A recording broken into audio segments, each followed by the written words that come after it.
cara kita menjaga wahdatus syuur, hatinya bisa tetap satu? Gimana caranya kita membangun sebuah perasaan yang sama antara kita dengan saudara kita? Analoginya sederhana, analogi cowok cewek aja. Gimana biar dia punya perasaan ke kita? Caranya gimana? Gak tahu caranya? Pantesan ya, aduh.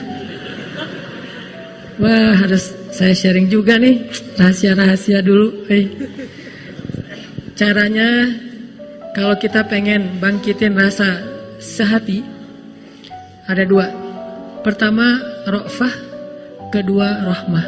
Ini konsep Al-Quran ya, nanti saya terjemahin. Pertama, ra'fah, kedua, rahmah. Apa ra'fah? Ra'fah itu peka. Gara-gara kepekaan inilah, jadilah kita orangnya pengertian. Kalau kita nggak punya kepekaan, nggak pengertian. Peka gitu. Kalau telepon, jangan lama-lama. Kalau ini dalam analogi ya, jangan lakukan. Nanti saya disalahin lagi. Analogi doang nih. Kita peka, oh kayaknya dia lagi kurang sehat. Langsung datang-datang bawa Panadol. Kayaknya dia masuk angin, datang bawa antangin. Peka. Oh dia romantis banget ya, orangnya peka banget, tahu banget saya lagi gimana. Kayak Nabi tuh peka banget sama Aisyah. Kalau Aisyah wajahnya udah humairah, kemerah-merahan, pasti Aisyah lagi malu. Sampai Nabi pekanya ke Aisyah, cara manggil aja Nabi peka. Aisyah lagi marah sama Aisyah lagi senang, itu beda manggilnya. Kalau Aisyah lagi senang, Aisyah tuh akan, kalau lagi senang tuh ngomongnya wa Rabbi Muhammad, demi Tuhannya Muhammad. Kalau Aisyah lagi ngambek, Aisyah akan bilang wa Rabbi Ibrahim, demi Tuhannya Ibrahim. Nabi tahu itu tuh. Makanya Aisyah pernah nanya, Nabi gitu. Kalau orang sekarang manggilnya Bibi gitu ya. Abi kalau sekarang mah ya. Terlalu soleh, Abi, Papa lah. Yang ujung-ujung. Tadi semuanya pencitraan nih yang benar nih. Yang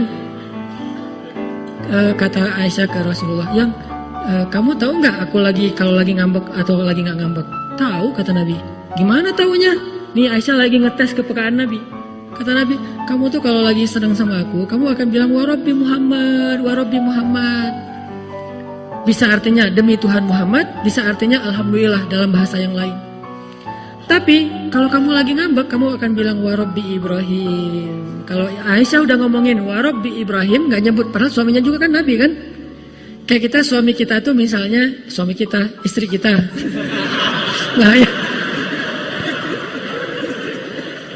Bahaya Saya nggak punya suami, semua punya istri. Tapi dia perempuan ya, bukan laki-laki. Nah, kalau istri kita, sebutlah istri kita tuh misalnya pinter masak. Dia punya kayak brand cake gitu atau apalah, punya masakan yang khas. Sebutlah misalnya istri kita tuh pinter masak dan punya warung Padang. Kalau kita lagi senang, kita akan bilang, ah ini kayak masakan mama nih. Gitu kan ya? Kalau kita lagi nggak senang, kita bilang, wah kayak masakan ibu saya nih. Nah, orang yang peka kayak gitu tuh. Nah, tinggal kita peka nggak dengan saudara kita? Apa yang membuat dia bete? Apa yang membuat dia nggak nyaman? Apa yang membuat dia tersinggung? Apa yang membuat dia ilfil? Kepekaan, empati yang tinggi itulah yang menjaga persaudaraan. Sehingga ketika kita ngomong, ketika kita komen, ketika kita bertindak, ketika kita ngelakuin sesuatu, selalu berpikir dengan angle perasaan orang lain.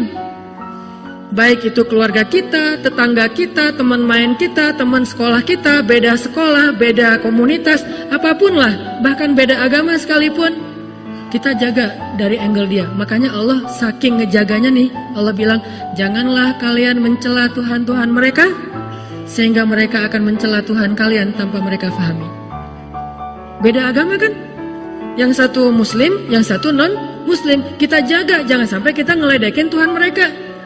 Jangan sampai kita ngeledekin syariat mereka. Jangan sampai kita ngeledekin hal-hal yang sakral dalam persepsi mereka, dalam persepsi dan kepercayaan mereka. Ketika kita lakuin itu, nanti mereka pasti akan membalas, terjadilah perpecahan. Itu diajarkan di Al-Quran. Jangan kita ngeledekin Tuhan orang lain, nanti mereka akan balas ngeledekin Tuhan kita. Tapi kalau mereka yang ngeledekin Tuhan kita, ya udah, siapa yang paling baik, berarti dialah yang menunjukkan akhlak. Kalau kita mengklaim Islam adalah agama terbaik, tunjukkanlah akhlak kita lebih baik dari mereka, kan gitu. Jangan sampai kita mengklaim agama Islam itu agama terbaik, ternyata kita nggak bisa nunjukin akhlak kita lebih baik dari orang lain. Berarti kita hanya kata-kata yang nggak ada buktinya. Nggak enak mau bilang omong kosong. Kata-kata yang nggak ada buktinya nih. Islam terbaik, sunnah terbaik. Apa? Orang Islam tuh apa? Nabi itu akhlaknya uswatun hasanah. Tunjukin, dan itu amanah di dalam pundak, di atas pundak kita. Ketika kita mengaku sebagai Muslim, berarti kita punya tanggung jawab menunjukkan keindahan Islam kepada manusia. Tanggung jawab. Kayak kita ngaku, saya sebagai orang Aceh, berarti saya mewakili orang Aceh. Kalau saya ngelakuin kesalahan, semua orang Aceh kena gara-gara saya. Saya orang Bandung, begitu saya ngelakuin kesalahan, ternyata orang Bandung gitu juga. Saya orang Islam, begitu saya melakukan Islam, orang pasti otomatis, walaupun sebetulnya nggak semua orang Islam kayak gitu, tapi tetap gara-gara kita, nama Islam tercoreng. Bisa jadi yang mencoreng nama Islam kita sendiri. Sehingga kita jadi kayak punya tanggung jawab, amanah, saya harus lebih baik nih. Supaya orang tahu, oh memang Islam itu keren. Tuh buktinya, tuh buktinya, tuh buktinya. Gitu. Hijrah ngaji. Kita yang udah rajin ngaji, harusnya nunjukin bahwa akhlak kita lebih baik di depan orang tua daripada adik kakak kita yang belum ngaji. Sehingga orang akan mengatakan, benar emang ngaji itu bermanfaat. Ngaji itu emang baik, bagus, banyak kebaikannya. Buktinya si AA, buktinya si adik misalnya. Tapi kalau pas udah habis ngaji, semua disalah-salahin, neraka semua nih. Karena saya dulu pernah ngalamin masa gitu. Wah, neraka kamu. Apa, semua salah di mata saya. Cuma saya doang yang masuk surga nih. Semua orang masuk neraka, pulang ke rumah. Bapak, ini dosa besar nih. AA, manggilnya abang kalau orang Aceh. Abang saya itu tentara. Abang tahu nggak azab kubur kayak gimana? Ngomong-ngomong belum apa-apa udah ngomong azab kubur. Jahanam, berat. Belum basyiron udah nazir. Jadi ngelompat gitu. Dibalik harusnya basyiron. Baru naziron. Naziron juga ada waktunya. Nabi Nuh itu baru ngomong naziron setelah 950 tahun berdakwah. Baru naziron. Awalnya basyiron. Buktinya coba baca surat Nuh. Wahai kaumku, minta ampun kepada Allah, maka Allah mengampuni. Basyiron apa naziron? Basyiron, berita gembira. Niscaya Allah akan mengampuni satu. Lalu Allah akan memberikan kepada kalian harta. Basyiron atau naziron? Kebun, air, keturunan, semuanya basyiron. Setelah sekian banyak basyiron, 900 tahun kemudian baru, ya Allah hancurkanlah orang-orang yang mendustakan ayat-ayatmu sehancur-hancurnya. Kapan ngomong kayak gitu? 900 tahun lebih. Dan kita mah baru sekali dibantah langsung hancurkan ya Allah. Belum 900 tahun. Memang kita nggak akan hidup sampai 900 tahun. Tapi setidaknya coba dulu deh. Kalau ketemu sama teman, ngaji yuk. Kayaknya seru juga tuh habis ngaji kita ngopi. Jangan, ngaji yuk. Kalau nggak ngaji lo masuk neraka. Berat, belum apa-apa udah neraka. Baru salah dikit neraka. Walaupun mungkin benar, cuman kurang tepat. Sehingga benar dan tepat ini harus jaga perasaan orang lain. Makanya Nabi itu ngejaga banget perasaan orang. Ra'fah bil mu'minina ra'ufun rahim. Itu sifat Nabi. Orang yang sangat ra'fah, jaga perasaan. Saking jaga perasaan, Nabi itu selalu mencari persamaan biar nggak ada gap. Ketemu dengan para penggembala ternak, Nabi ngomongin, tidaklah Allah mengutus seorang Nabi kecuali pasti pernah menggembala ternak. Oh gitu ya Nabi? Ya kalau gitu profesi penggembala ternak keren dong. Keren. Coba cari persamaan kan. Terus ngomong lagi ketemu sama orang miskin yang makan roti keras, namanya qadid. Rotinya keras, kalau mau dimakan dicelupin dulu ke air, rendam, baru bisa dimakan. Pas Nabi duduk di antara mereka gak enak hati. Aduh, gak enak nih mau ngidangin yang kayak gini ke Nabi. Kan Nabi orang yang mulia, masa kita hidangin roti yang keras, disembunyiin, disumput aja gitu. Akhirnya kata Nabi, saya itu anak seorang perempuan yang biasa makan qadid. Oh gitu ya Nabi, yaudah yuk kita makan bareng. Makan bareng. Jadi terbiasa makan qadid. Dari ibunya juga ditunjukin. Ketemu dengan orang miskin, ya Allah, hidupkan saya sebagai orang miskin. Matikan saya sebagai orang miskin.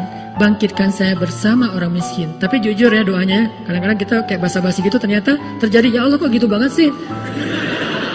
Basa-basi doanya. Kalau Nabi mah jujur. Emang siap dengan konsekuensi doa itu.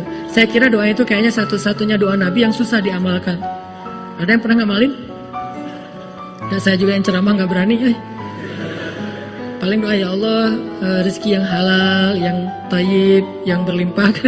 Gak ada. Berani ya Allah hidupkan saya sebagai orang miskin. Malam sepertiga malam, lagi hujan, lagi baper berat. Coba doain itu kalau berani.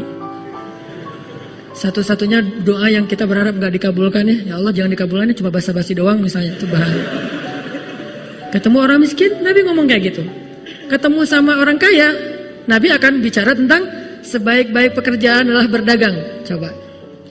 Jadi semua orang itu jadi happy gitu kalau ketemu Nabi. Ada aja pembicaraan yang sama mereka.